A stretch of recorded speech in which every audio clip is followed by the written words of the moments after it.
Snow was falling the morning they tried to take her quiet, soft, almost gentle, the kind of snow that should have meant peace. But Clara Dalton stood alone in it, staring at a debt notice that claimed her life like it was something a man could buy and sell. Folks in Red Rock Crossing didn't say a word. Some pitied her, some judged her.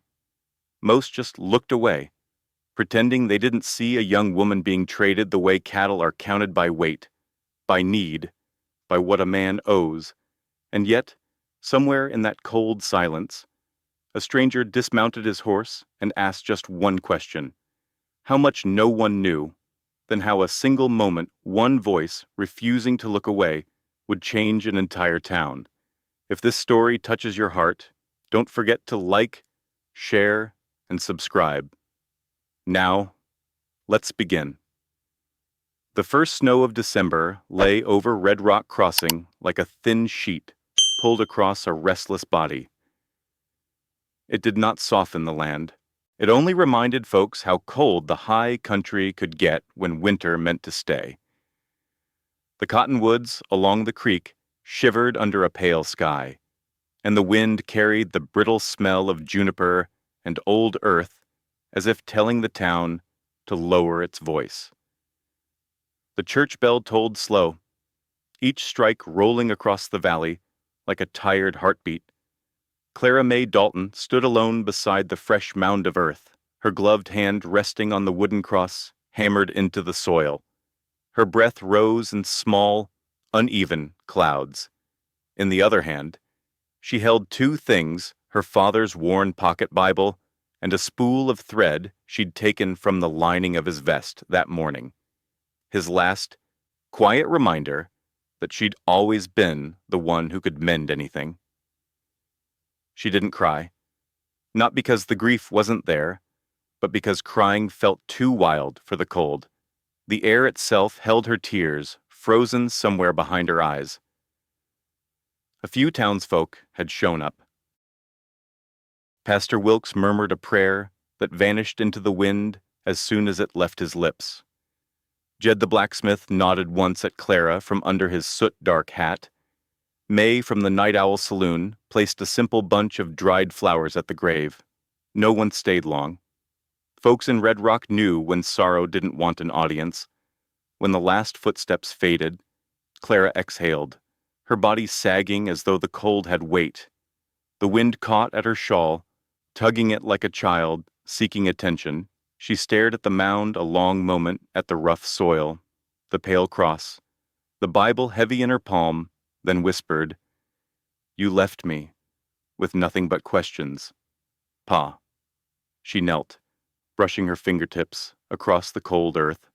Harlan Dalton had been a good father in the ways he knew. Kind voice, quick laugh, but he'd been a gambler too, drawn to cards and bad men the way thirsty cattle follow a dry riverbed, thinking it still holds water. In the end, the debts outlived him. Clara stood as footsteps crunched across the snow behind her, heavy, steady steps. She knew them even before she turned. Cyrus Maddox. He dressed like a man who never expected to get mud on his boots' dark coat, silver-tipped gloves, and a hat too fine for the frontier. Beside him walked the county clerk, thin and nervous as a scarecrow caught in a storm. A few paces behind stood Sheriff Tully, hands tucked in his belt, eyes down, as if regretting being born into the moment he was about to uphold. Clara's fingers tightened around the Bible. "Miss Dalton," Maddox said, touching the brim of his hat with a gentility that felt like mockery. "My condolences." Clara didn't respond. The wind did it for her, brushing a low moan across the cemetery. The county clerk cleared his throat. "There's, paperwork. Miss Dalton, matters your father left unsettled." Maddox nodded once, and the clerk produced a folded sheet sealed with ink. "I'll explain simply," Maddox said, as though speaking to a child. "Your father borrowed money from me over the last year. To cover his debts, he pledged something of Equal value. Clara kept her chin high. What value did he have left to pledge? Maddox's eyes drifted over her face, too slow, too calm. You... The word cracked something inside her, though she didn't flinch. The county clerk unfolded the paper with trembling fingers. It states here that Harlan Dalton placed your labor and guardianship under Mr. Maddox's ownership until the debt is paid. Ownership, Clara's voice didn't rise, but the cold in it could have frozen the church bell mid-swing. I'm not a horse or a plow. Of course not, Maddox replied, almost cheerfully. But the law allows for indentured service in lieu of coin. Your father signed freely. Clara stared at the spidery handwriting. She recognized her father's signature, shaky but unmistakable. The world tilted slightly under her boots. The pocket Bible felt heavier. Sheriff Tully stepped forward, voice low. Clara, I'm sorry, but the contract's clean, legal. Clara looked at him, betrayal flashing sharp and bright. You're really going to let him take me? The sheriff's jaw worked. I ain't got the authority to break a signed contract, Maddox continued. My ranch is 15 miles north. I'll send a wagon for you in 3 days. You'll work the house, cook, clean, simple tasks. The debt should be cleared in a year or so. Maybe less if you're efficient. Clara swallowed hard. The wind whipped her skirt around her ankles, carrying the scent of iron from the cemetery fence. You expect me, she said quietly, to walk into your ranch like some debt marker. Like a thing traded. Not traded. Miss Dalton. Maddox smiled thinly, collected. The clerk offered her the paper to acknowledge. Clara snatched it, read it once. Her father's desperate words, the cold legality of it all, the line that named her as collateral, and something in her chest cracked wide open. Then she tore the paper straight down the middle, snowflakes scattered with the pieces, like ash from a burned letter, for a fleeting breath. Clara felt powerful. Maddox didn't flinch. Paper isn't the law. The clerk has the original on file. You'll still be collected. The sheriff shifted, but said nothing. Clara's pulse hammered. She wanted to run, to scream, to lift the grave marker and smash it over Maddox's fine hat, but she stood still, feeling the dread settle around her, like the falling snow cold, slow, impossible to shake loose. 3 days, Maddox repeated. Be ready.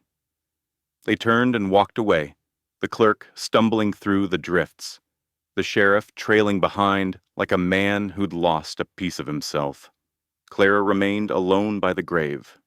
The wind lifted the torn halves of the contract, sending them tumbling across the whitened ground, where they snagged on dead branches and lay there, helpless as she suddenly felt. She clutched the Bible to her chest. The snow kept falling, and for the first time since her father died, Clara truly feared the future waiting for her on the far side of 3 days. The land was quiet, too quiet, as though it knew she had just been weighed and priced, and no one had stepped forward to say she was worth more. Not yet. But the wind carried a sound from the road below, the distant creak of saddle leather, the slow approach of hoofbeats, and Clara lifted her head just a little, uncertain whether it was hope or the next trouble coming for her. By late morning, the snow had melted into thin ribbons of mud that clung to wagon wheels and boots. Red Rock Crossing stirred with that strange kind of restlessness that comes when folks pretend they ain't watching something they very much came to see. Main Street was lined with horses hitched to posts, men stepping out of the Night Owl Saloon, women clutching shawls tighter as they lingered near storefronts. Their eyes kept drifting toward Maddox Mercantile, where a rough wooden platform had been dragged out as if for some public announcement. Clara felt every gaze like cold fingers along her spine as the county clerk led her through the street. She kept her chin up, though the sickness in her stomach lurched with every step. 3 days had passed since her father's burial, and the dread she'd carried had ripened into something sharp and bitter. People whispered openly now. That Dalton girl. Shame about her daddy. He owed half the valley before he passed. Should have kept better watch on her old man. She's got trouble stitched to her like that dress. Not all the glances were cruel. Some held pity, some quiet regret, but pity could slice as deep as spite when a woman was made to stand alone. The clerk's hand hovered near her elbow, not touching, but close enough to guide. Just over here, Miss Dalton. Mr. Maddox wants matters handled proper-like. Proper. The word tasted like dirt. Clara stepped up beside the mercantile, where Cyrus Maddox waited with 2 of his ranch hands. Big men with shoulders like stacked crates and eyes that never strayed far from her. Maddox himself looked calm, composed, as if this were a business transaction no more unusual than weighing flour. Jed the blacksmith stood across the street, arms folded, jaw tight. Pastor Wilkes lingered near the church steps, clutching his hat. May from the saloon leaned on the upstairs balcony rail, her painted lips pressed into a thin, sorrowful line, with 2 soiled doves beside her, whispering into each other's hair. No one spoke. The winter air pressed down heavy and unkind. Maddox gestured for Clara to stand where everyone could see. She stepped forward, the hem of her faded dress brushing against the platform. She held her shoulders square, though humiliation burned warm across her skin. "Red Rock, folks," Maddox called out. "I want transparency regarding Miss Dalton's situation. Her father, God rest him, left a debt he could not repay. The law provides means for such matters." Clara closed her eyes briefly. He was turning her into a spectacle. "She will be transported to my ranch house by sundown." Maddox continued, "To work until the debt is satisfied. House duties only. Nothing improper. Of course." A murmur rippled through the crowd, some believing him, many not. No one said a word aloud. "Just a settlement," Maddox added, spreading his hands as though offering fairness. Nothing more. Clara wanted to scream that it was something more, that the way he displayed her, like an example, like a warning, was as degrading as chains. But her voice lay tangled in her throat. Then came the sound of hooves. A bay gelding trotted down Main Street, steady and unhurried. Before stopping near the hitching rail, dust rose from its coat, like it carried 3 territories' worth of travel. The rider swung down a tall man, lean but solid, moving with the quiet certainty of someone who'd seen too much and learned to speak only when necessary. His hat was pulled low, shadowing his eyes. His coat hung long and trail-worn, brushing his boots as he stepped forward. No badge, no insignia, just a stranger with a stillness about him that didn't belong to Red Rock. He approached a bystander, a soldier from Fort Reliance on leave, and asked, voice low, "What's happening here?" The soldier shrugged. "Dalton girl's paying off her daddy's debts. Maddox says she owes a year or more of service." The stranger lifted his gaze toward Clara. She didn't move, but some part of her sensed the shift in the air, the way his attention didn't feel like judgment or pity, just witnessing. Maddox noticed him too, frowning slightly at the interruption, then motioned for the clerk to proceed. The clerk unrolled the contract, throat clearing like a man stepping into a storm. "This is a binding note, signed by Harlan Dalton, witnessed by Sheriff Tully." It places Miss Clara May Dalton into the employ and guardianship of Cyrus Maddox until the total debt Clara cut in. Voice, trembling but firm. How much was it? Truly. The clerk hesitated. $73 with interest. $73. The number echoed like a rifle shot. Her life weighed and priced. A hush fell. Maddox smoothed his gloves. We don't need to recite details.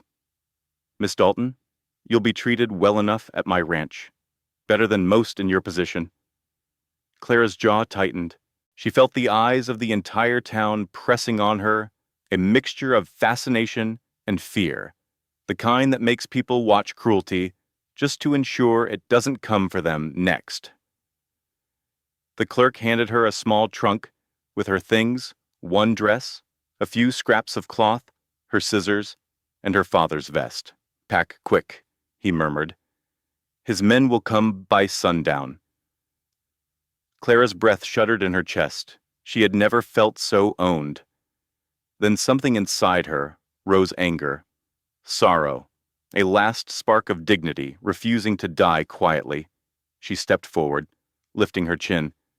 My father's sins are his, she said, voice carrying farther than she expected. Not mine. If any of you have ever owed $1, ever feared losing what little you had, then you know what this feels like. Her words hung in the cold air, raw, true, but no one moved. Jed looked at the ground. Pastor Wilkes gripped his hat harder. May bit her lip. A few townsfolk shifted, ashamed, but none stepped toward her. Clara tasted the defeat before it reached her bones. And then she noticed one thing, one small, startling thing. The stranger on the bay gelding did not look away. He watched her with a steady, quiet gaze, as if measuring the weight of the moment, of her shame, of the town's silence. He did not pity her. He simply saw her, and for a single breath, that was almost enough to keep her standing. The wind shifted. Maddox's men stepped forward to take her trunk. Clara's hands trembled, but she didn't lower her eyes. Somewhere behind the crowd, the church bell tolled, once low, distant, like a warning that something in Red Rock Crossing had just changed, even if no one knew it yet, except, perhaps, the stranger. The moment after Clara's words faded, silence rolled over Main Street like a cold shadow.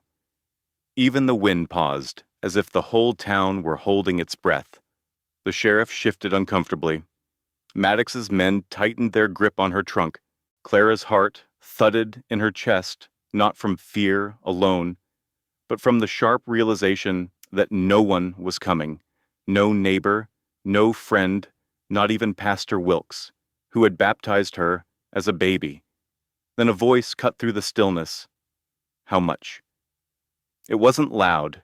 It wasn't dramatic. But it reached Clara like a spark in the dark. The man on the bay gelding stepped forward, boots sinking into the slushy snow. His hat cast a long shadow over his eyes, and his coat, dusty from weeks of trail riding, hung heavy around him. He moved with the calm of someone who'd stood in front of trouble before and was tired of giving it space. The county clerk looked at him, startled. Sir, this is illegal, I asked. The stranger repeated. How much? Maddox turned, lips curling into a cold smile. You looking to buy a debt? Friend Clara's stomach twisted. Buy a debt.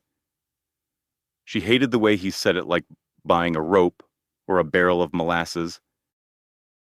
Maddox lifted a sheet of paper from the clerk's shaking hands. $73 plus interest. We'll call it an even 100. $100. It was more money than Clara had ever held at once. More than she could earn in months of stitching dresses for the saloon girls or mending uniforms for the soldiers at Fort Reliance. For a seamstress who lived day to day, it was a sum that might as well have been a mountain. The stranger didn't flinch.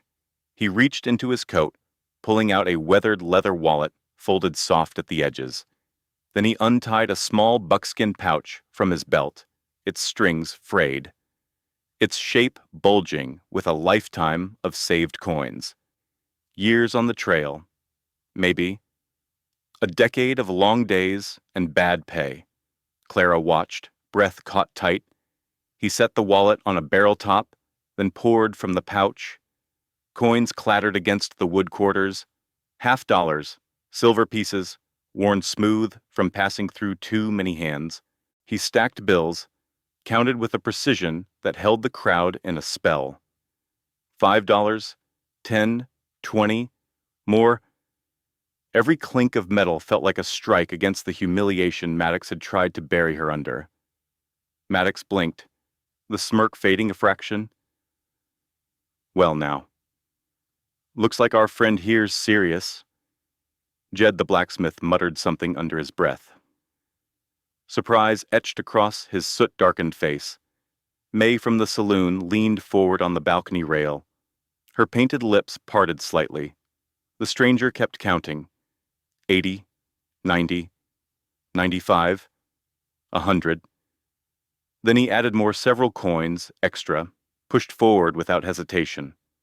For interest, he said simply. No boast, no flourish, just fact. The clerk swallowed hard. Sir, this is more than enough. Clara felt her knees weaken.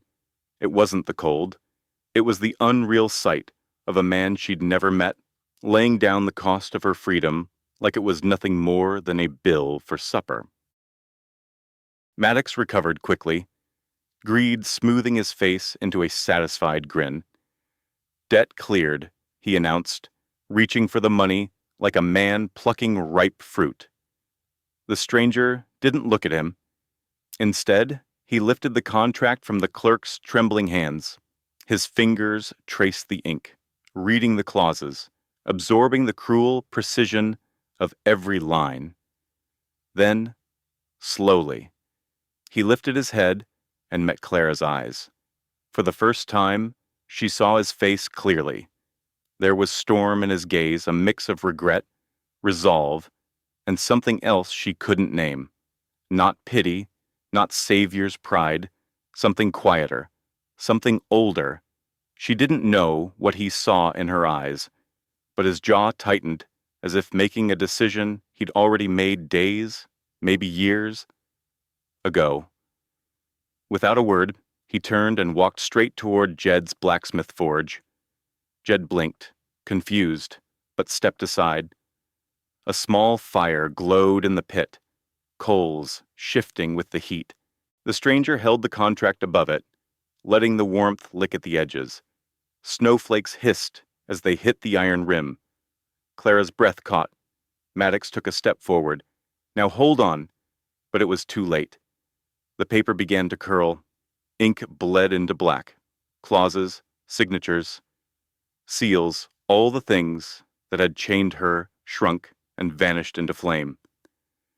Smoke twisted upward, carrying her father's desperate bargain into the gray winter air. Jed let out a low whistle. May gasped. Someone crossed themselves. The stranger watched the last corner burn, then dropped the ash into the coals. Only then did he speak, voice steady as a mountain. Whatever you think she is, he said to Maddox. She's free now. The words slid across Main Street like a blade.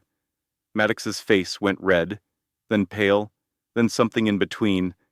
Fury twisted his features, but greed and legality boxed him in.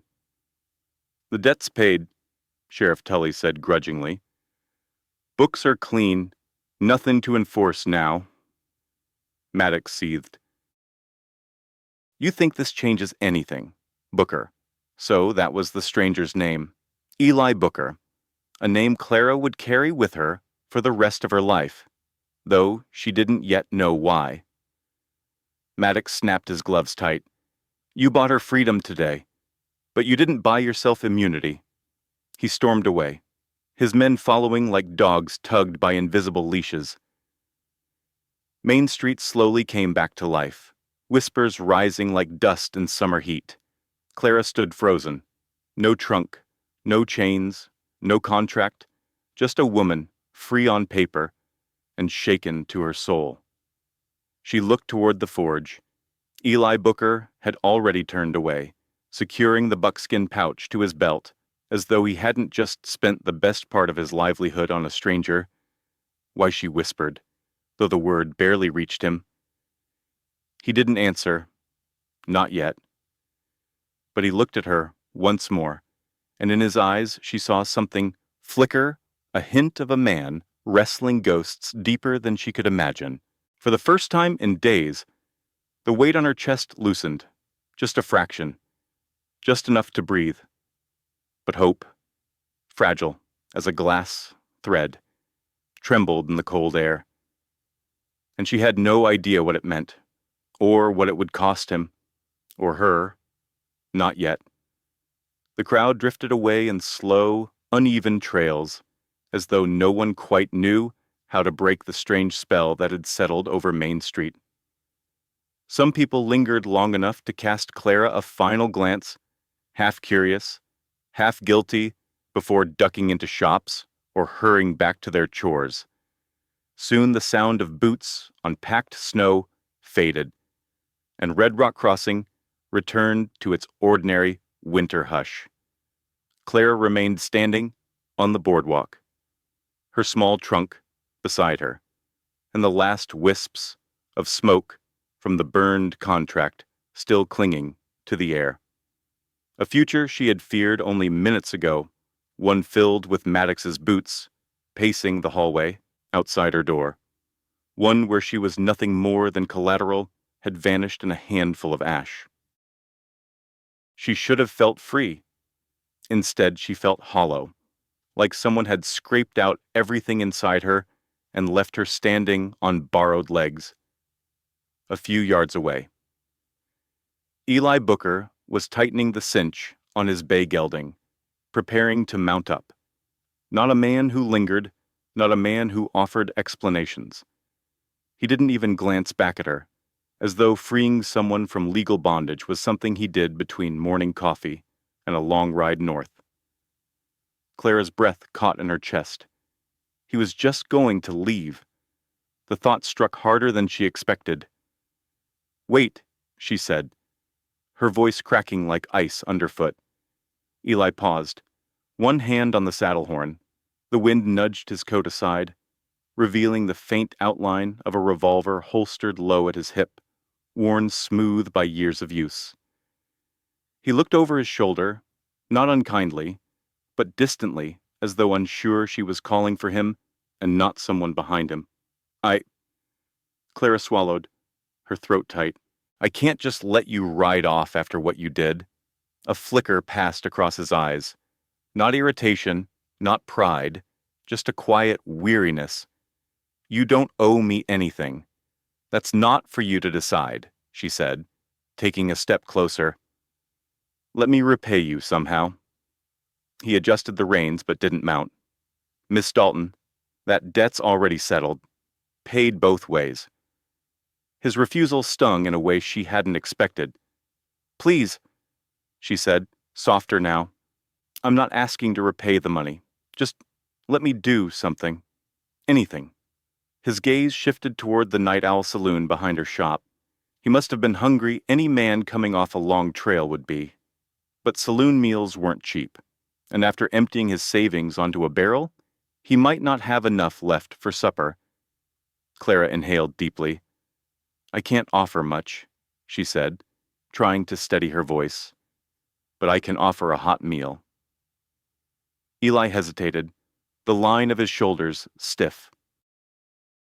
Suspicion flickered through his eyes, not directed at her, but at the idea of accepting anything from anyone, as though generosity had once cost him something he couldn't afford to lose again.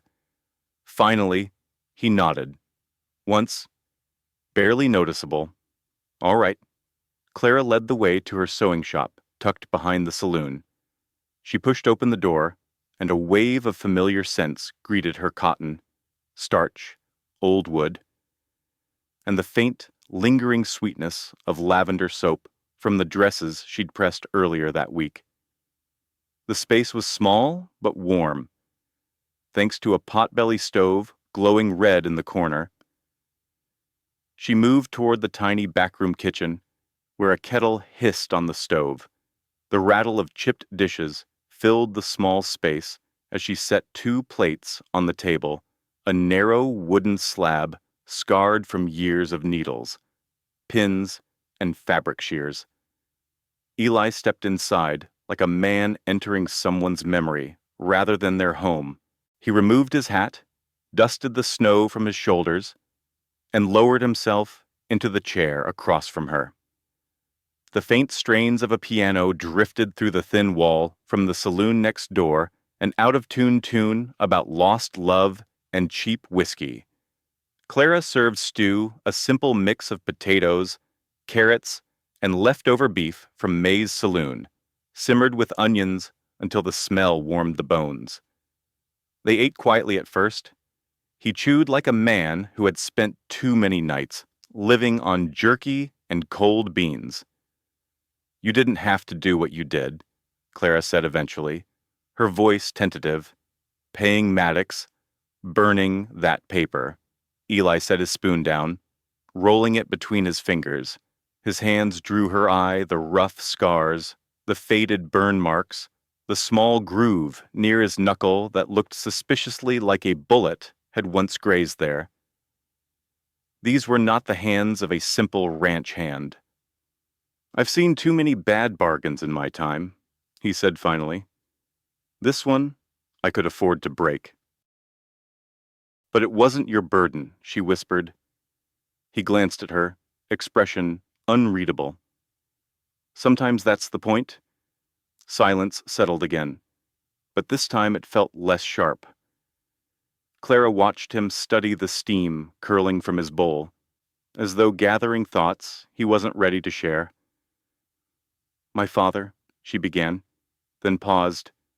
"He wasn't a cruel man, just a weak in ways the world didn't forgive.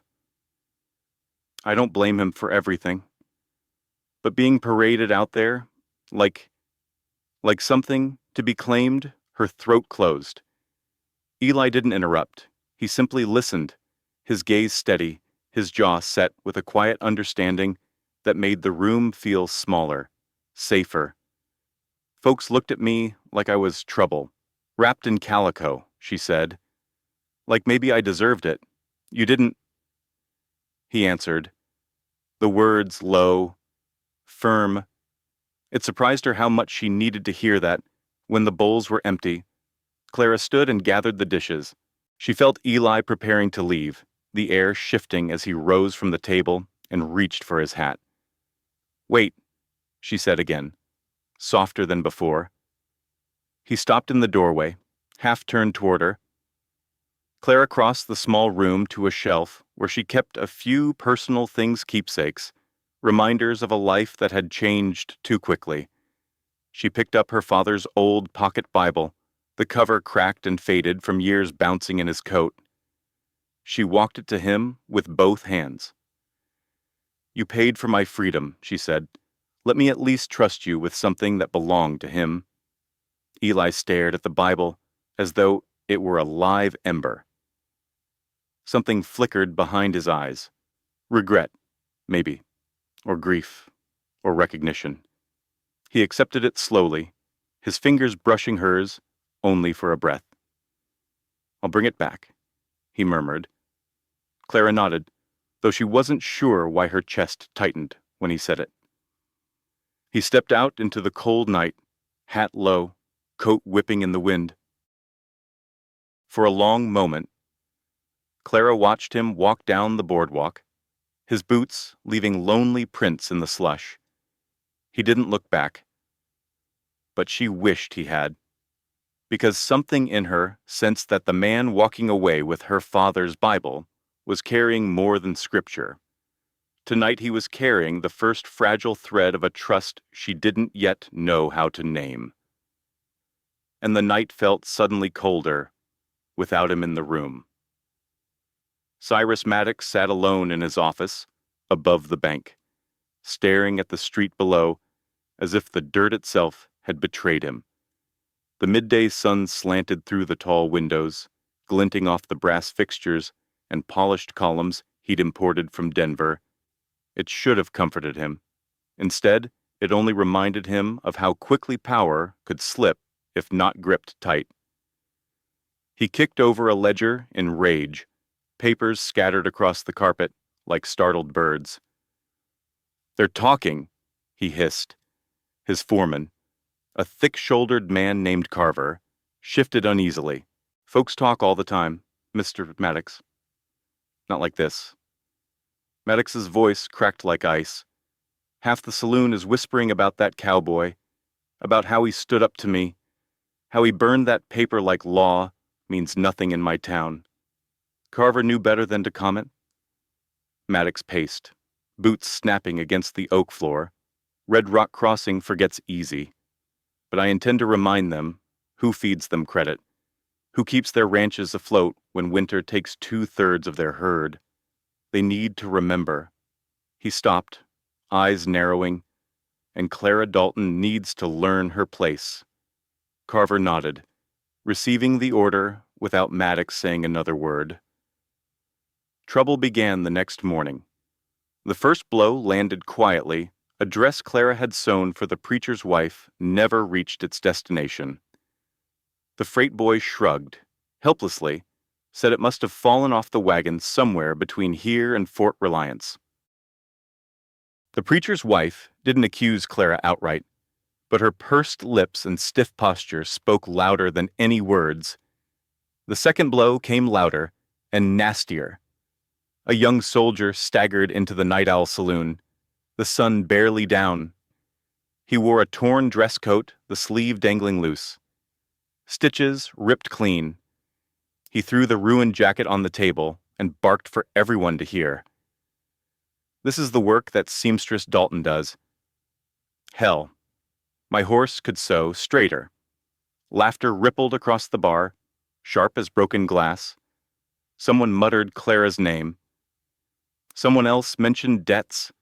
The soldier didn't explain that he'd tugged the coat too hard while drunk, tearing it himself. The truth didn't matter. Rumors outran truth like wildfire, outruns a bucket brigade. By mid-afternoon, Clara's shop sat quiet as a grave. No footsteps on the boardwalk. No knock on her door. Just silence, thick enough to press on her ribs. She busied herself sorting fabric scraps, but her hands wouldn't stay steady. Maddox's reach was longer than she'd hoped, and colder. Eli Booker hadn't planned to stay another night in Red Rock Crossing. His saddle was packed, cinch tightened, bedroll strapped down.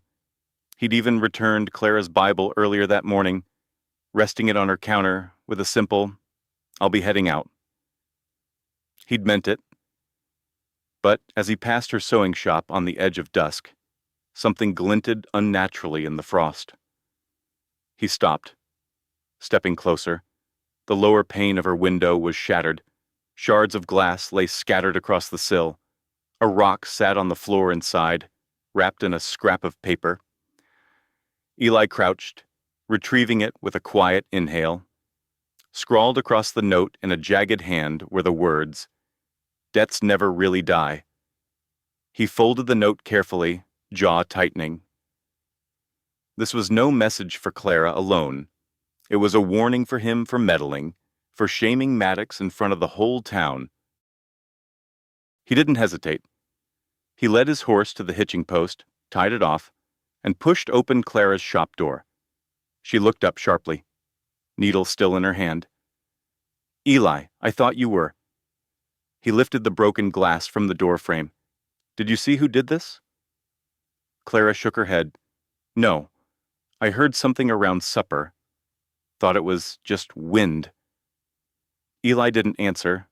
Instead, he walked out, returned moments later with a plank from the woodpile behind the saloon and a pouch of nails he'd bought from Jed's forge. He set to work without asking permission, holding the board in place as he hammered. The steady thump of iron on wood filled the quiet shop. Clara watched from the table, hands clasped together. She wasn't used to anyone helping her. Not like this. Not without wanting something in return. When Eli finished, he brushed sawdust from his coat. That'll hold through winter. Clara stepped closer. You didn't have to come back. He shrugged, eyes on the freshly boarded window. Didn't like what I saw. They stood there, unsure of what came next. The wind howled outside, rattling the patched pane. Inside, the warmth from the stove softened the edges of the silence between them. Where are you? From, Clara asked finally. Eli leaned against the wall, pulling off his gloves. His hands told most of the story, knuckles scarred, one finger crooked from an old break, a pale groove running across the back of his hand, like a near-miss bullet had kissed it once. South of Abilene, he said, been riding north and west since I was 20. Never stayed long? Why, she asked softly. He glanced at her. Some men do better, keeping their boots moving. She studied him a moment. You weren't always on the trail. No, he admitted, rubbing a thumb over the old bullet groove. I used to wear a badge. Clara blinked. She hadn't expected that. A lawman. Back when that meant something, he said, voice quieter now, as if the memory hurt to hold. Before she could ask more, the shop door creaked open. A cold gust swept in, carrying the smell of whiskey and tobacco. It was the bartender from the Night Owl Thin. Nervous, eyes darting, he handed Eli a folded note. Man came in looking for you, he said. Said to pass this along. Eli opened it. Red Rock doesn't need heroes. We bury them here. The bartender backed away fast, muttering, didn't want to be mixed up in whatever this is. Clara's breath caught. Eli, please tell me you're leaving tonight. For a long moment, Eli said nothing. Then he folded the note, tucked it into his coat, and stepped outside. She thought he was walking away for good. But instead of heading for the stable, he crossed the street to the boarding house, spoke briefly with the keeper, and disappeared inside. Clara exhaled slowly, gripping the counter for balance.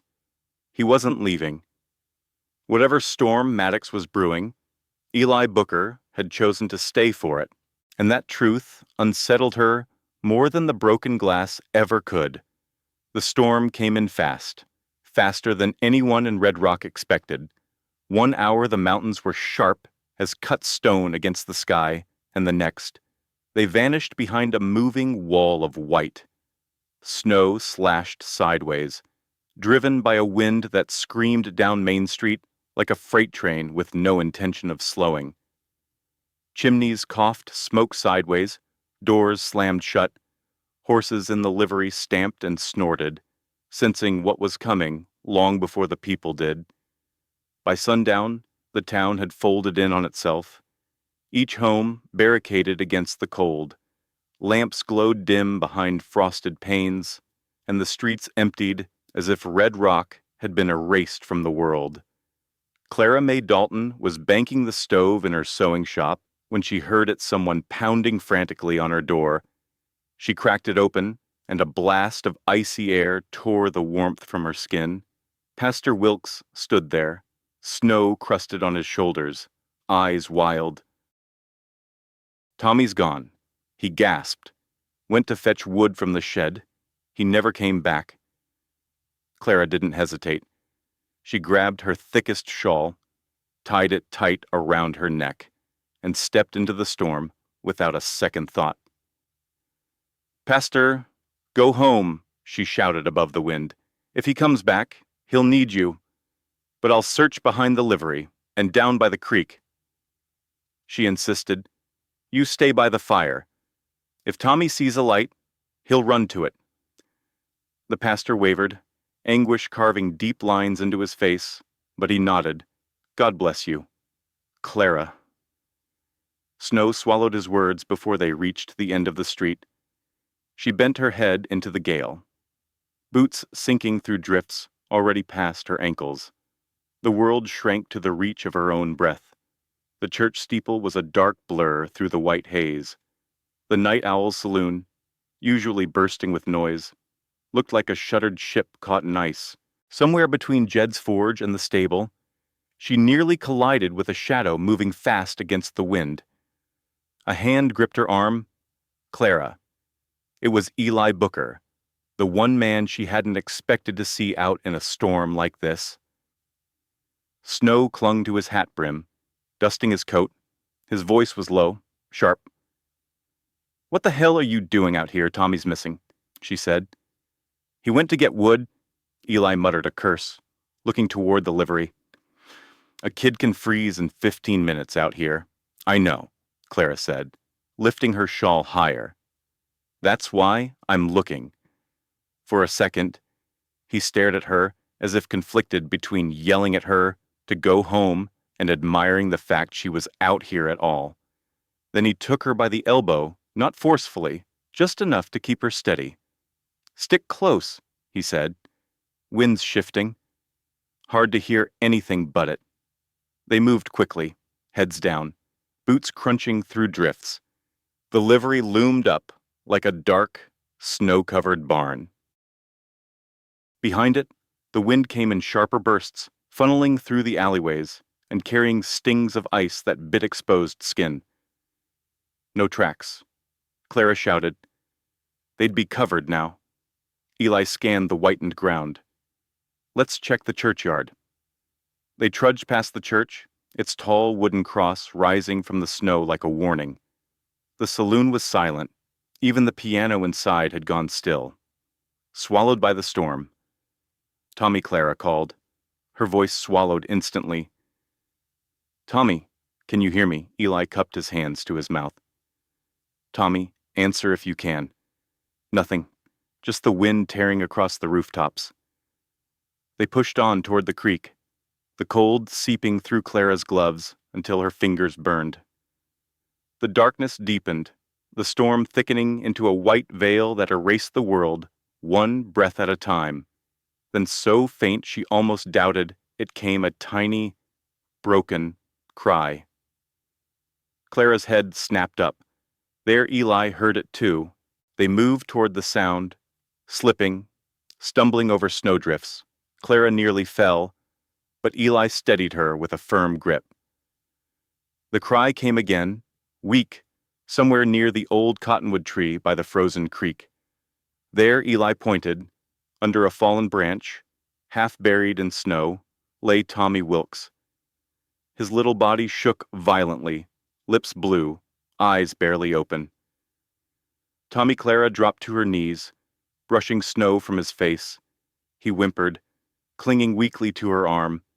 Eli knelt beside her, checking the boy's hands. "He's close." His voice was tight. Too close. The wind surged, carrying more snow across the creek bed. The path back to town was nearly gone, erased by the storm. "We can't make it in this," Clara said. "He'll never survive the walk." "Line shack," Eli replied immediately. "Half a mile toward the ridge. Hunters use it sometimes." He scooped Tommy into his arms, wrapping the boy inside his coat. Clara took Tommy's hands, rubbing them as they moved. They trudged uphill through drifts that swallowed their shins, then their knees. The wind battered them, pushing sideways with enough force to stagger a grown man. Clara leaned into Eli for balance. He bore her weight without a word.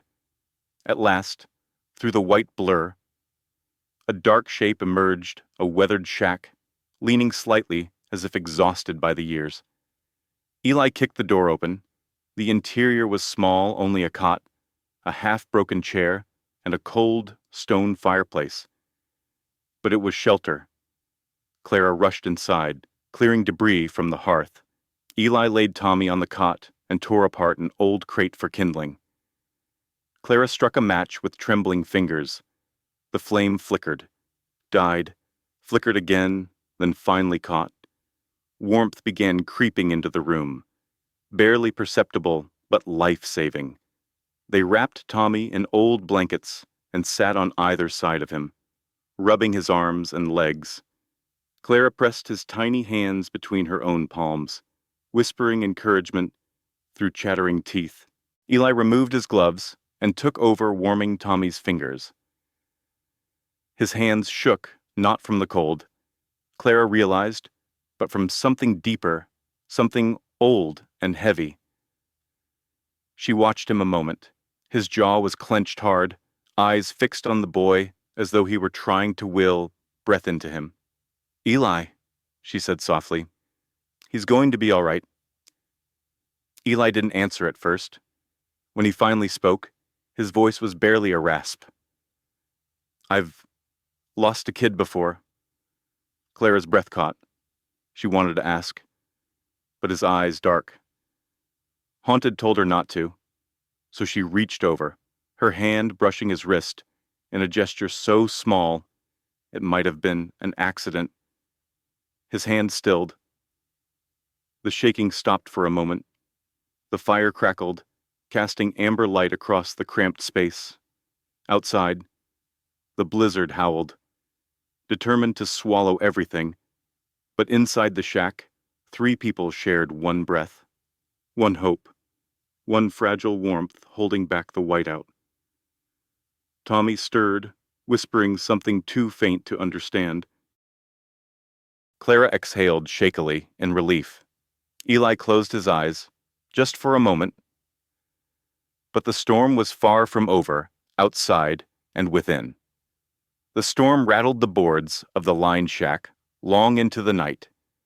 Wind clawed at the seams, whistling through the smallest gaps like a voice trying to get in. Inside, the fire snapped softly, throwing dim orange shadows across the cramped room. Clara sat on the cot, with Tommy nestled against her side, his breath warm and thankfully steady. Eli crouched near the hearth, feeding the flames in slow, measured motions, as if keeping the boy alive depended on it. Outside, the world was nothing but white noise. Inside, the silence between them became its own kind of pressure, heavy, tight, too full of unspoken things. Clara smoothed Tommy's hair back from his forehead. "He'll be all right," she murmured, half to reassure herself. "Yeah," Eli said quietly, though something in his voice made Clara glance up. His hands were still shaking. She had noticed before, but now, in the firelight, she saw it wasn't the cold. Something deeper was rattling him. "Eli," she said softly, "were you thinking of someone else when we found Tommy?" He didn't answer at first. His jaw tightened, the muscle ticking along the edge. Then he set the piece of kindling down, wiped his hands on his trousers, and sat back against the wall, drawing one knee up. "I should have told you sooner," he said. Clara waited. Eli stared at the fire as if it were the only thing anchoring him. "Years ago, I rode for the U.S. Marshals across New Mexico, Kansas, Colorado Territory. Different name back then, different life." Clara blinked in surprise. She hadn't expected that. He didn't wear pride like most former lawmen. No badge on his belt, no stories tossed casually over whiskey. He spoke like a man confessing, not bragging. "We tracked smugglers, debt traffickers, the kind of men who made a living off other people's desperation." He continued. "Most of them didn't leave records. They didn't need to. Poor folks disappear easy in those lands." Clara's hand tightened around Tommy's shoulder. "Like what Maddox tried to do to me." Eli nodded slowly. "Men like him, with money, land, influence, they'd call it repaying debts. But it wasn't that. It was ownership, and the law. The law couldn't always see the difference." He rubbed a thumb absent-mindedly along the old bullet groove on his hand. The firelight caught the pale scar, turning it into a long silver whisper. I was assigned to a case in Santa Fe, he said. A girl, maybe 14, had been taken in by a rancher who claimed she owed him, said he was giving her a chance. But when I got there, it was too late. His voice cracked on the last word, barely a sound, but enough. Clara felt something twist inside her chest. He drew a long, uneven breath. She died trying to run. I was a day late, maybe less. For a moment, the wind outside seemed to dim. As if listening, Clara whispered, "Eli." He didn't look at her. Every time I closed my eyes after that, I saw her lying there, mud on her dress, hair tangled, scared, alone, and I'd think if I'd ridden harder, if I hadn't stopped for the night. His hands shook again. Claire reached instinctively across the space between them, but her hand hovered, unsure whether to touch him. He continued, eyes fixed on the fire. When I rode into Red Rock and saw you standing there with Maddox announcing your debt, saw the crowd watching, it felt like that day all over again, like I'd been handed one last chance to do something right. Clara's breath hitched. So no, he said quietly. I didn't save you because you were you. Not entirely. A long pause. I saved you because I was haunted by the one I couldn't. The words landed like snowlight, silent, heavy all the same. Clara let her hand settle on Tommy's back, grounding herself. For a moment she didn't know whether to thank him or recoil. Gratitude and hurt knotted together inside her. So I remind you of her, she asked, voice barely above the fire's crackle. Eli finally looked at her. His eyes were dark, full of regret. No, you remind me of what I failed to do, and what I had to do this time. That's not the same, she whispered. I know, he said, but it's the truth. Clara swallowed. The wind howled across the roof, pushing snow into the corners of the window frame. Tommy stirred slightly, curling into the blankets. She felt suddenly both seen and unseen, protected yet overshadowed by some ghost she'd never met. Did you save me because of me? She asked slowly. Or... Because of her, Eli's expression softened, but the pain in it didn't fade. I don't know yet. The honesty struck her harder than any lie could have. She turned her gaze downward, watching the firelight dance across Tommy's pale fingers. She wished she didn't care what his answer meant. She wished she could simply be grateful. But she couldn't shake the hollow ache in her chest, the feeling of being rescued, not for her own sake, but as a penance for someone long gone. Silence pressed in again. No longer merely heavy, but tender, almost sorrowful, the kind of quiet that belongs to people who have seen too much and shared too little. After a long while, Eli rose and checked the door, reinforcing it against the wind. Clara laid Tommy more comfortably on the cot.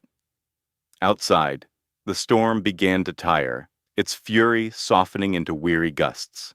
Eventually, exhaustion pulled them under. Clara slept, sitting upright beside Tommy, her shawl wrapped around all three of them. Eli sat near the fire, keeping watch even as his eyes drifted closed. Dawn came pale and fragile, like the first brush of paint on a blank canvas. The storm had spent itself, leaving drifts sculpted like frozen waves. Smoke curled from the line shack's chimney, rising straight now that the wind had died. Eli shook Clara gently awake. Storm's over. We should get him home. Tommy blinked up at them, weak but alive. The walk back to Red Rock was slow but easier under the calm sky. Pastor Wilkes spotted them first from the church steps, and the gratitude on his face nearly broke him. He ran to them, sweeping Tommy into his arms, tears freezing on his cheeks. Word traveled fast. By the time Clara and Eli reached Main Street, half the town had heard what they'd done. Pastor Wilkes insisted on saying a prayer of thanks in front of the church, voice trembling with emotion. Clara stood beside Eli as the small crowd gathered. Snow glittered on the rooftops. Warm breath drifted in white clouds.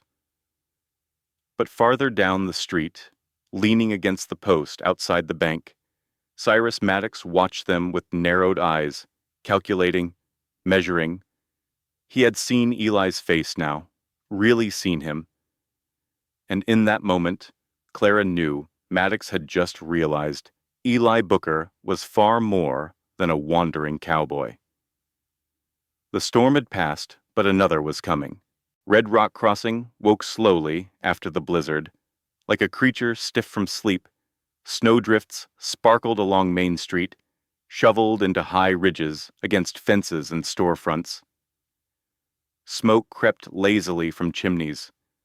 Folks stepped back into their routines with the dazed relief of people who'd survived something bigger than themselves. But under the quiet, something else stirred. Eli Booker felt it first. He walked to the sheriff's office just after dawn, boots thudding against packed snow. Sheriff Tully was inside, pouring bitter coffee and rubbing his eyes like a man who hadn't slept enough for years. When Eli entered, Tully stiffened. "Didn't expect you to still be in town," the sheriff said. "Could say the same," Eli replied, shutting the door behind him. Tully looked at the snow melting off Eli's coat. "Here you found the Wilkes boy." "We did." Eli's voice stayed low. "Storm nearly took him." Tully nodded. "Town owes you. I don't need thanks." Eli said, "I need answers." He stepped farther into the office, eyes drifting to a cluttered corkboard on the wall, wanted posters, faded circulars, sketches of men long dead or long gone. But one sheet caught his attention, a yellowed flyer with a poorly drawn face and a name scrawled across the top, Silas Crane. Abe. K.A. Cyrus Maddox. Eli lifted the edge of the circular with one finger. He used this name in New Mexico territory. Tully swallowed hard. "I know." Eli looked at him sharply. "You know." The sheriff sank into his chair. A man learns to recognize trouble. When Maddox showed up 4 years ago with cash to burn and a ranch crew twice the size he needed, I did some asking. Got a letter back from Santa Fe. They had a marshal's inquiry open. Disappearances. Girls gone missing. But by then, Maddox was too established here. "That excuse doesn't hold," Eli said flatly. Tully's eyes hardened. "You ain't the only one who's seen blood over a badge. Booker. Red Rock can't take him head on. Not with half the ranchers owing him money. Not with the bank in his pocket." Eli folded his arms. "So you just let him run things. I keep the peace I can manage," the sheriff replied. "That's all." Eli stared at him a long moment, then turned and left without a word. Clara was at the bank later that morning to deposit what little she'd made before the storm. She kept to herself, scarf pulled tight, head lowered. She didn't want trouble. She didn't want Maddox. But trouble didn't ask what she wanted. The wooden walls of the bank were thin enough that voices from Maddox's office drifted through when the teller stepped away. Clara didn't mean to overhear. But Maddox's laughter was hard to ignore, cold, self-satisfied, too loud. "More girls. Through the ranch come spring," he said. "Clean debts, clean work. Folks will bring their problems to me, same as always." A lower voice. Carver's grunted. "Thought you wanted things quieter after that cowboy stepped in." Maddox snorted. "Booker, he got lucky with that stunt, and the Bible thumpers in this town already forgot. Come spring, folks will be desperate again. Snow takes cattle, drought takes crops. People hand over daughters faster than IOUs when they're hungry." Clara froze. He said it like he was moving cattle, like he had done it before, many times. Her breath shuddered inside her scarf. She backed away from the counter, nearly knocking over a pen jar. The teller turned briefly. She murmured something about forgetting her ledger and slipped outside before Maddox saw her. The cold street felt too bright, too loud. She wasn't the first, and she wouldn't have been the last. Eli found her later near the boarded window of her shop, looking pale and shaken. He stopped a few steps away, studying her face. "You heard something," he said quietly. She nodded. What she told him. Every word she'd overheard. The laughter, the casual cruelty, the talk of moving more girls like stock. Eli listened, without interrupting. When she finished, his jaw tightened until the muscle jumped. "That matches what I was told before I came here," he said. Clara blinked.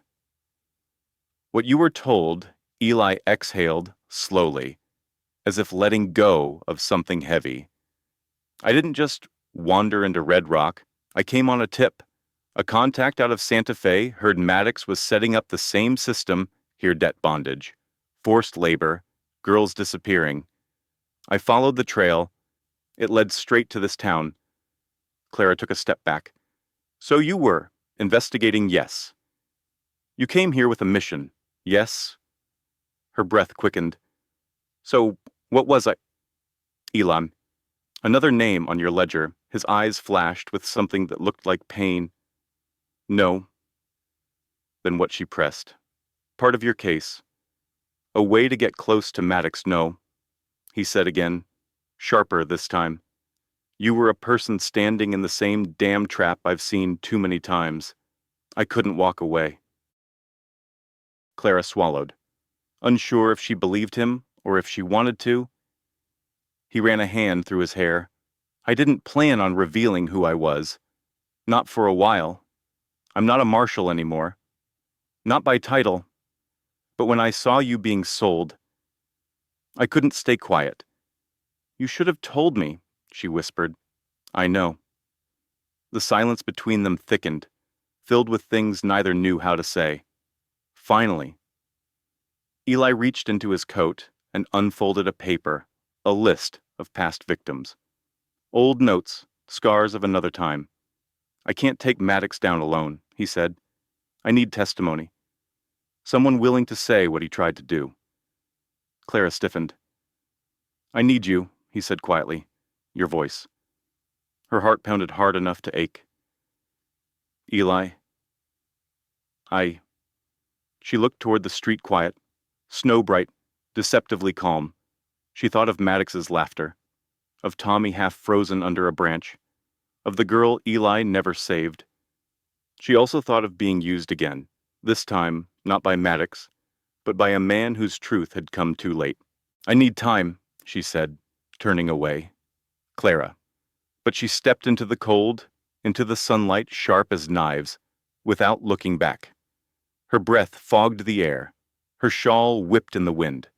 She didn't know if she was walking toward courage or away from danger, but every step felt like a step towards something she wasn't ready to face. And Eli Booker stood on the boardwalk behind her, watching her go. A man who knew that sometimes justice cost more than anyone wanted to pay. The church was cold after sundown, colder than Clara expected. The stone walls trapped the night air, and the lanterns flickered weakly as if afraid of the dark pressing at the windows. She wrapped her shawl tighter and sat alone in the pew where she used to sit with her father, half listening to Pastor Wilkes's sermons, half watching sunlight spill through stained glass. Tonight, there was no sunlight, only the echo of the storm just past, and the weight of truths newly uncovered. Pastor Wilkes stepped out from the small sacristy, rubbing his tired eyes. "Clara," he said softly, "I heard you might come here." She managed a faint smile. "I didn't know where else to go." The pastor sank into the pew beside her, his hands always gentle when blessing children or studying a hymn book, trembled slightly now. "I owe you an apology," he said, voice cracking. "I stood there the day Maddox announced your debt. I didn't raise a hand, didn't say a word." Clara's breath hitched. She had tried not to replay that day, but it returned in flashes: the cold, the stares, the humiliation. Pastor Wilkes looked up at the cross above the altar. A shepherd who won't stand for the vulnerable isn't much of a shepherd. "You weren't the only one," Clara whispered. "Maybe," he said, "but I have to answer to more than townsfolk. I have to answer to myself." He paused. "Clara, what kind of town will we be if we keep pretending not to see what's right in front of us? What kind of people will we become?" Clara stared at the lantern flame trembling on its wick. People looked away from her, looked away from Eli, looked away from the truth. She was tired of looking away. At first light, Clara stepped into the brittle morning air, her breath forming clouds that hung for a moment before drifting toward the mountains. She walked straight to Jed's forge. Jed was already working, the anvil ringing sharp in the cold. Sparks leapt like fireflies at dawn. He froze when he saw her. "Clara," he muttered, rubbing his brow with a soot-blackened hand. "About that day, I'm not here for an apology," she said. He blinked, surprised. "When it was me up there," she asked quietly, "did you see your daughter, your wife, or just trouble you were glad wasn't yours?" Jed's hammer slipped slightly in his grip.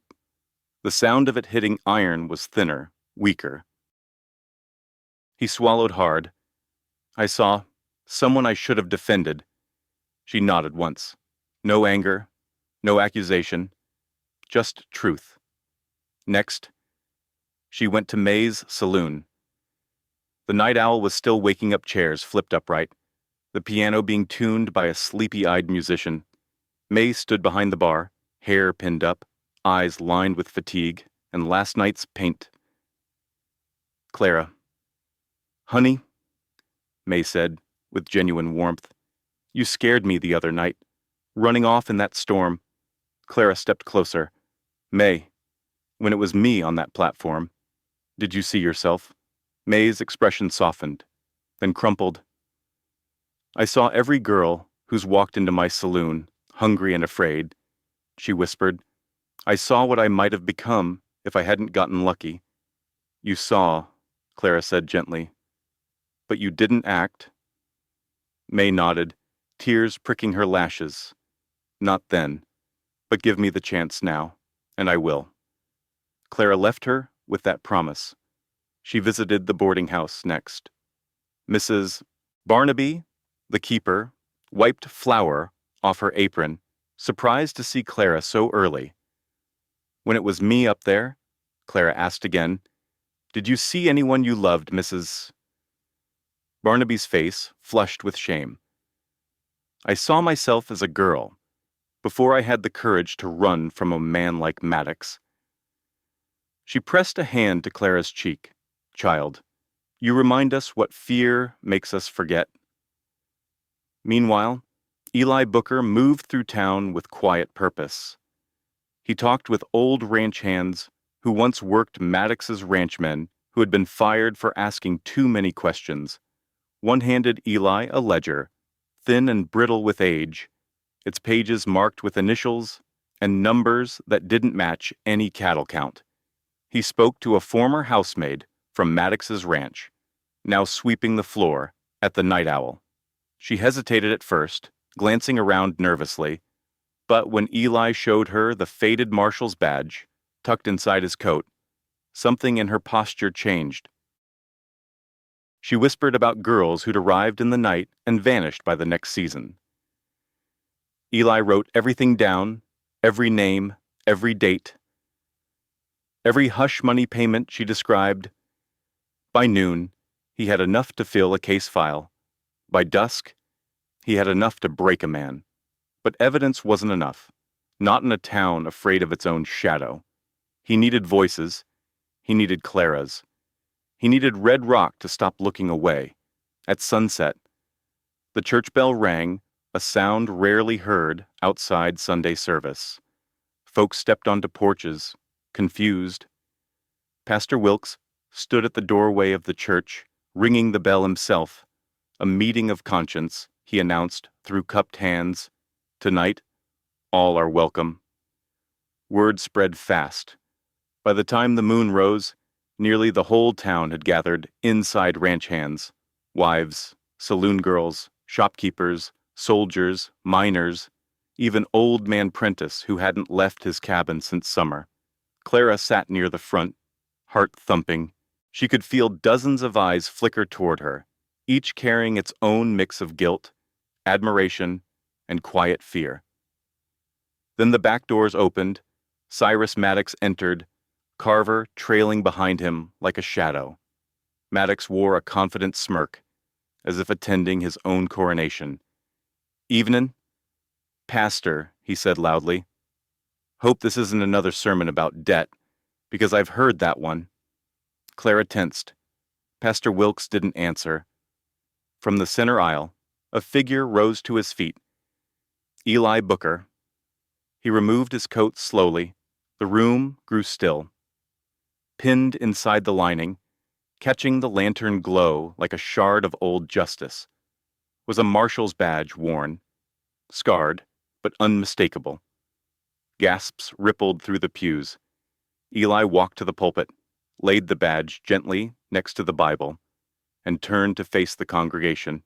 His voice was steady, even calm. "I am Eli Booker, former U.S. Marshal." Maddox stiffened. "For months," Eli continued, "I've been following a trail of debts, disappearances, and violence that leads directly to Cyrus Maddox, a man who has bought silence in this town and traded lives like inventory." Whispers rose, fear, shock, fury. Eli lifted a ledger. "I have records, witnesses, statements." He looked directly at Maddox.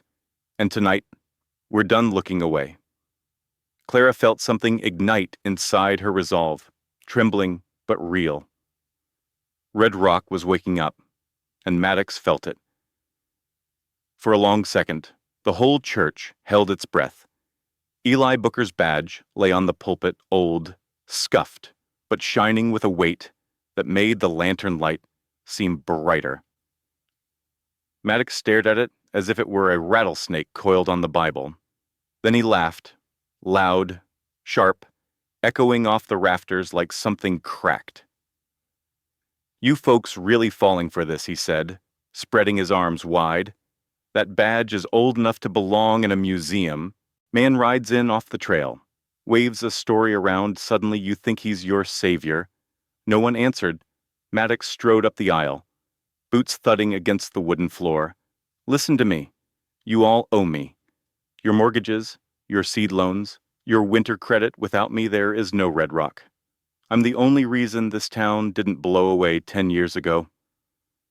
Murmurs rose. Uneasy ones, not supportive, just frightened. Eli stepped forward, setting the ledger on the pulpit.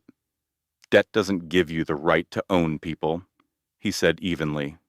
Maddox scoffed. "Debt gives me the right to be repaid." Eli opened the ledger. "These aren't cattle counts. These are initials of girls who came to your ranch and never came back." Gasps rippled through the pews. May stood slowly, hands shaking but voice steady. "I can vouch for that," she said. "I saw 2 of them. One wouldn't stop crying. Next week she was gone." Maddox said her debt was settled. A tremor ran through the crowd. Across the aisle, the former housemaid, small, thin, eyes downcast, lifted her chin. "He threatened my brother," she whispered. "Told me if I talked, they'd find him in the river." Maddox's jaw twitched. Then Clara rose. Her hands trembled only once before she steadied them at her sides. "He tried to take me too," she said. "Not with force, but with law. Twisted to suit him. He paraded me in front of all of you, sold my labor like livestock. A rustle of shame filled the room. Heads bowed, some eyes glistened. Maddox barked a harsh laugh, and she tore up the paper. Don't forget that part. Fool girl should have been grateful. Clara's voice turned flint hard. Grateful for being owned. The room shifted, something turning, something waking. Maddox felt it. His hand dropped to his coat. Eli saw the movement, a heartbeat too late.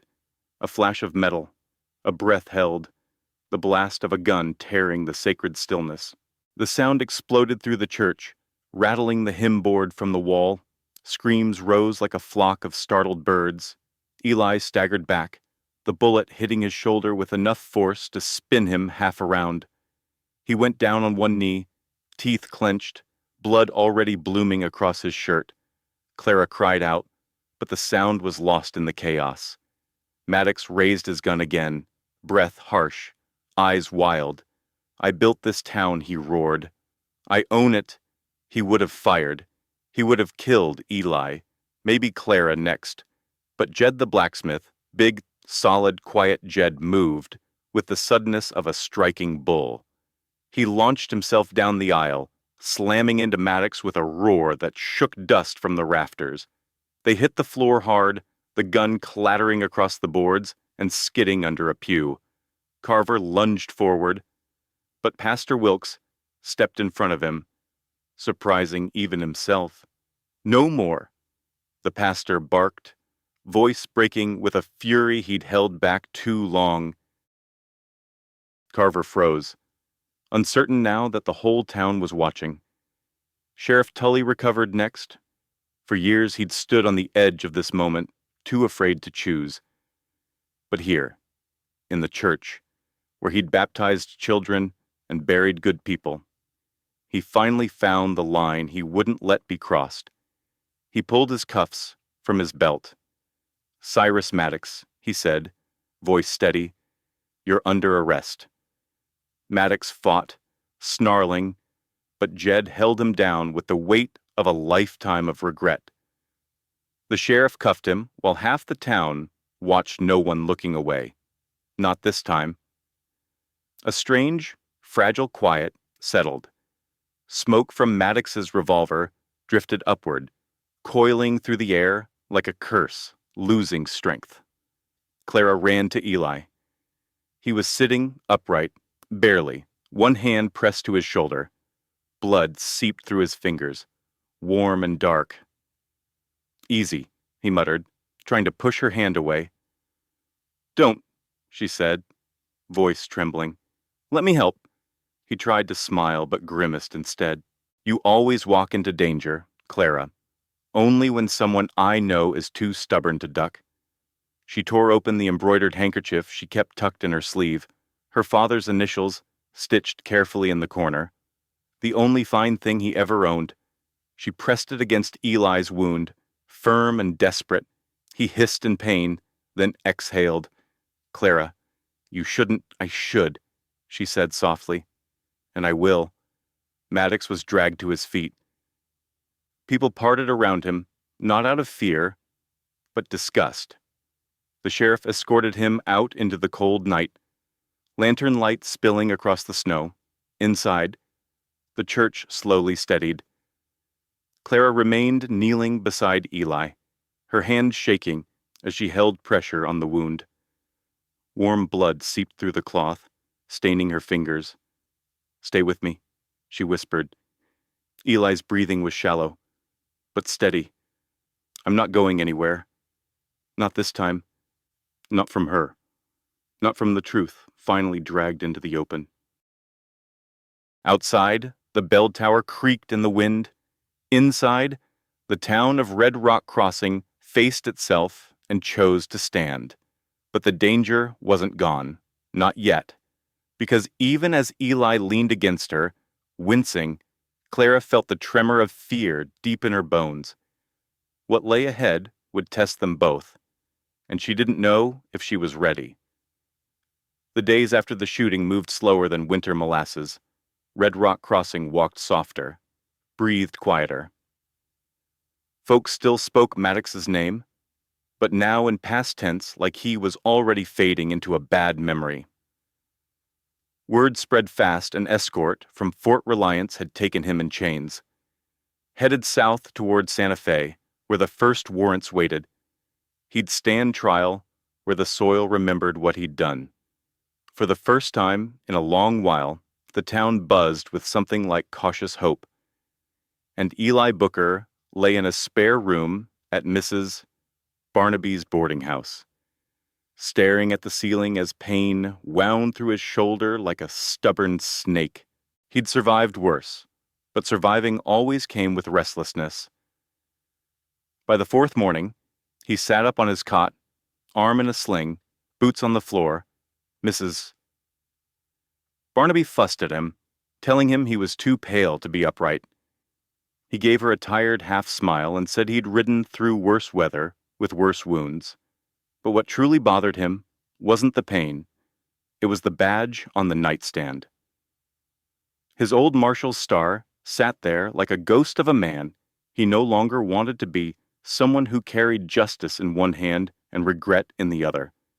Someone who'd lost a young girl in Santa Fe. Someone who'd arrived too late. He reached for it with his good hand, thumb brushing over the worn metal. Then he placed it back down almost gently, like setting down something dead. Time to move on. He packed his saddlebag slowly, one-handed and stubborn.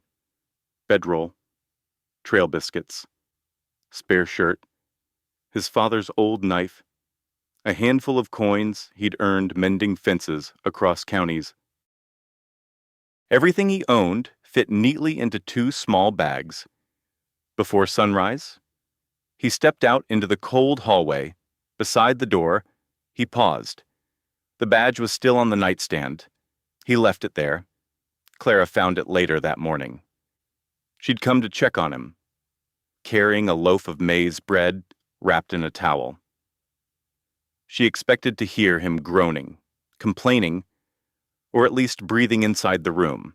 Instead, she found the bed half made, the window cracked open to the cold, and the nightstand bare, except for the marshal's badge, sitting alone like a confession. She froze. Eli hadn't just packed. He was leaving behind the one piece of him that had guided him through half a lifetime. Clara picked up the badge slowly, its metal cold against her palm. A strange ache unfurled in her chest. Part anger, part fear, part something softer she wasn't ready to name. That man had dragged her back from a cliff she never even saw coming. Now he was walking toward another one. She slipped the badge into her coat pocket and hurried out the door. Eli was at the livery, tightening the cinch with his good arm, struggling but determined. His bay gelding snorted, as if sensing its rider's restless heart. Clara's boots crunched against the frosted ground as she approached. "You weren't going to say goodbye?" Eli froze. Slowly, he turned, his eyes tired, his coat half-buttoned, his shame barely hidden. "I didn't want to make it harder," he said. For who Clara stepped closer. "For you or for me?" He swallowed. "For both." She reached into her coat and held out the badge. "You left this. I know." Why he looked away. "Because I brought too much trouble down on you. On this town." His voice cracked slightly. "Everywhere I go, trouble follows." Clara shook her head. "Eli, you didn't bring trouble. You brought truth and choice. We were already drowning. You just made us look at the water." He offered a soft, broken laugh. "I'm no hero, Clara." "Good," she said. "Heroes leave. People stay." He blinked, surprised. She could almost see his breath catch. "I don't belong in towns like this," he murmured. Clara stepped closer, then let the town decide that, not your ghosts. Before he could reply, footsteps sounded behind them. Jed the blacksmith approached, wiping soot from his hands. May came too, arms crossed, eyes soft.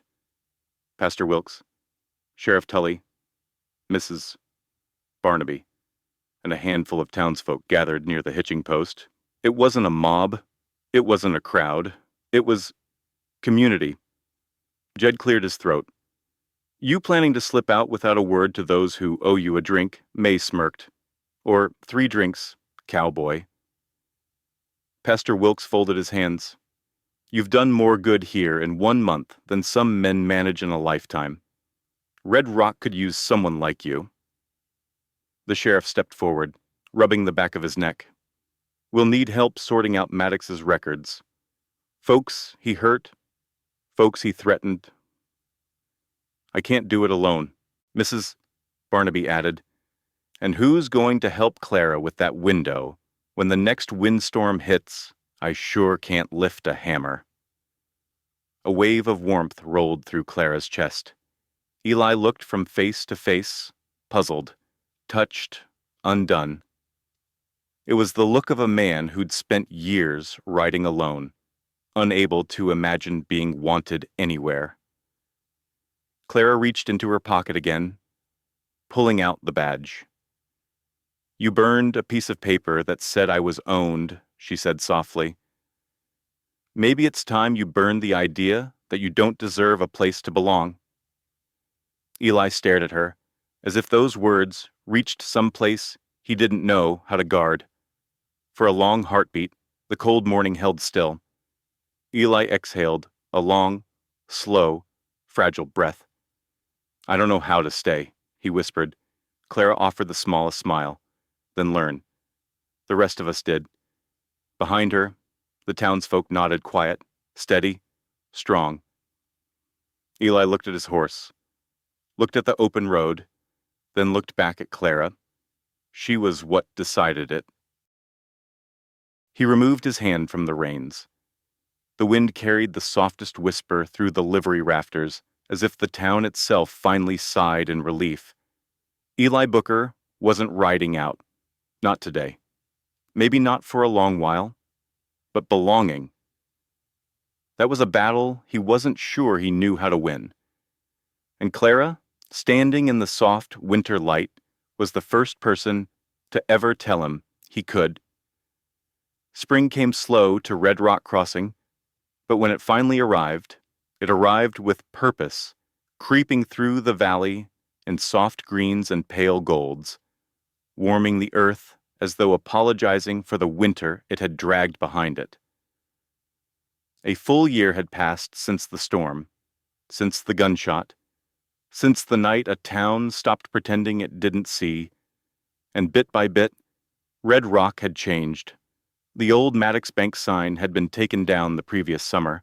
In its place hung a new hand-painted board reading Red Rock Cooperative Charter, owned not by one man, but by the ranchers, miners, blacksmiths, and widows who needed each other more than they needed credit. Behind the church, a new schoolroom was taking shape hammer strikes, ringing most mornings, as Jed and 2 ranch hands framed the walls. Pastor Wilkes said the laughter of children would soon replace the emptiness that Maddox's shadow had left behind. Even the Night Owl Saloon was different, brighter, busier, with May proudly hosting Sunday suppers for women from as far as 20 miles. Folks swore her stew could cure a man twice as fast as any doctor. And on the corner of Main and Willow, Clara's sewing shop had grown a second room, small, but full of life. Spools of thread hung from the rafters like colored lanterns. Fabric bolts lined the shelves. Laughter echoed often from inside Clara, now taught 3 young women from the outskirts how to sew straight hems, patch sleeves, mend blankets, and more importantly, how to keep their own earnings without answering to any man's ledger. Over the door hung a sign painted in steady strokes, Dalton and Company, dressmaking and mending. Clara still blushed when people complimented it. Company felt too big a word for such a humble place, but May said it sounded like a promise, not a boast. And outside town, just past the ridge, Eli Booker had settled into a small horse outfit, nothing fancy, just 3 corrals, a feed shed, and a lean-to barn with a lantern that glowed warm on winter nights. He trained remounts for Fort Reliance and broke gentle ponies for ranch families who wanted their children safe. Eli still rode like a man who understood the weight of the world. But the badge he'd once carried now lay in a drawer beside his bed, not as a burden, not as a threat, but as a chapter he could finally close without guilt. One warm evening, Clara and Eli climbed the low hill behind the church. The air smelled of sagebrush and new grass. Below them, Red Rock's windows pulsed with soft lamplight, each one flickering like a heartbeat.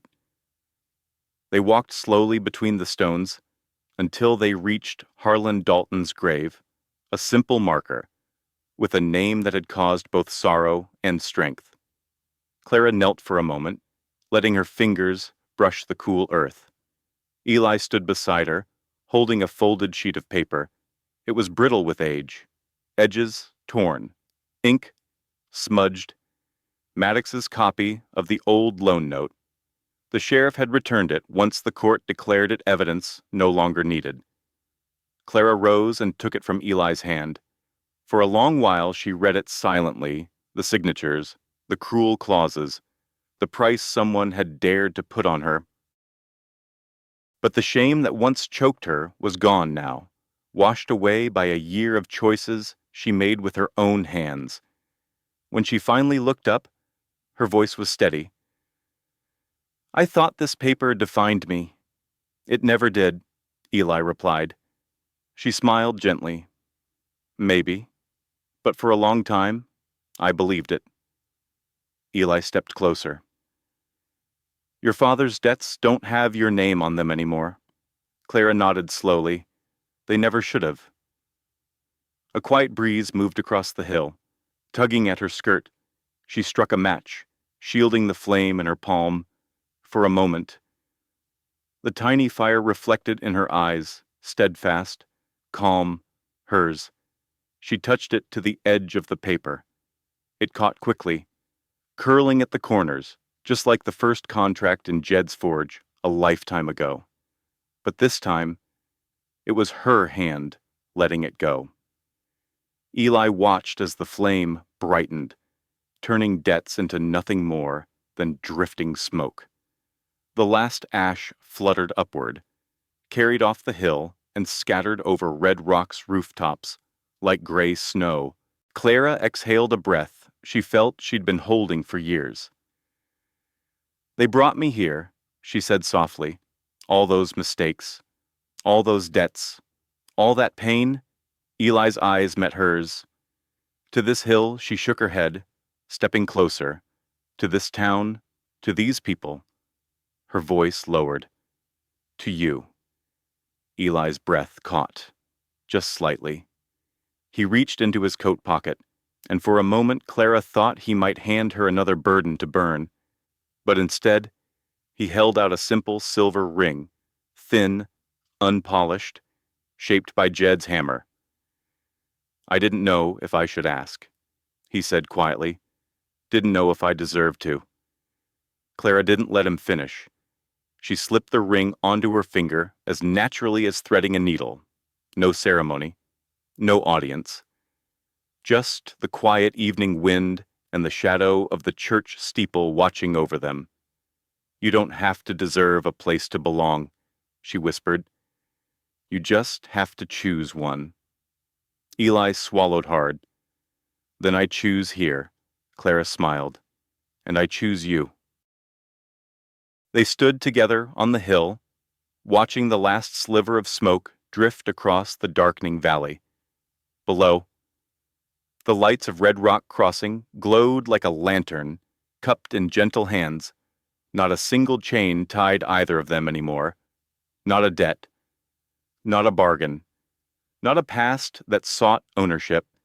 Just 2 silhouettes, a cowboy and a seamstress, standing close enough that their shadows touched. choosing the world that once tried to price them on their own terms. Sometimes, healing begins where we least expect it, in a small town that finally stops looking away, in the hands of a stranger who refuses to let a life be priced, or in the quiet courage of a woman learning she was never the sum of her father's debts. Clara and Eli's story reminds us that freedom rarely arrives loudly. Most days, it comes in small choices, standing up when our voice trembles, staying when our past tells us to run, believing that we deserve more than survival. And maybe the gentlest truth of all is this: we are not defined by the contracts written against us, but by the ones we choose to burn. If you carry old shame, or the weight of someone else's mistakes, I hope their journey shows you what's possible, that there is always a place, a moment, a person that can help you step out of the shadows and into a life you choose for yourself.